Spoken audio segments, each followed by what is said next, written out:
Okay then. The idea here is to make a tool in order to do our thread dressing.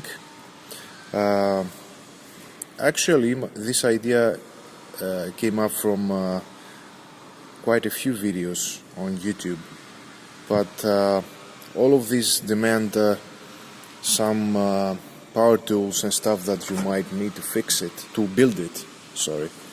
And I think I came up in a way to build this with the less amount of resources. So what we will actually need is some piece of square wood, your rasp or chisels, you might choose one of these, some sandpaper, and I forgot about, so we need to cut this down. So next you will see what I do in order to fix this. So here's the piece of wood that we're going to use. The idea here is that we're going to trim this angle, and in order to be able to move it on our guitar neck, after we will install some sandpaper. I will show you about that later. If you have a vise, you might use this, okay? Otherwise, you can just use your hands and the skills you have. So now we will use our rasp or our chisels in order to remove this part.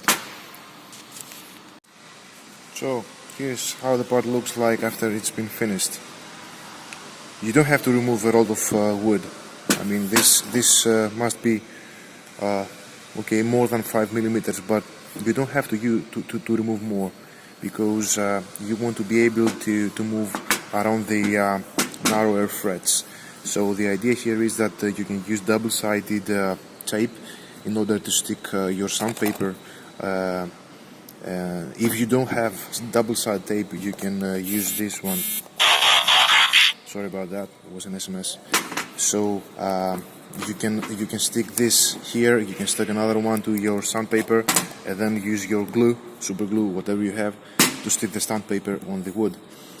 You might want to file down more than one side, and you can use different kind of grids in order to fix your frets. For the moment, I don't have.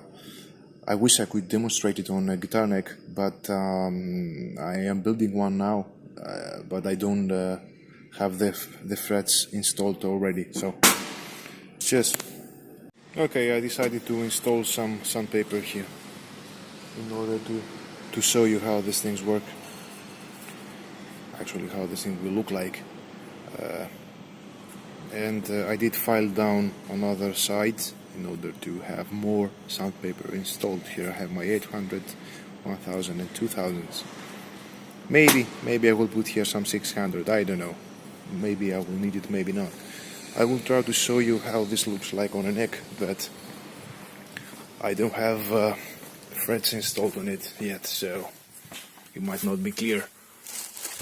So the idea here is that after you have your frets installed and you fret level them, you will have to clean and re-ground them. So you will have to use this tool moving like that. So this is why I told you that you don't have to sand down a lot of wood here, because you will need to be able to get in between these small frets. So I hope this helps. I think it's the easiest way you can do it, and it's very cheap. You can throw it away, build another one.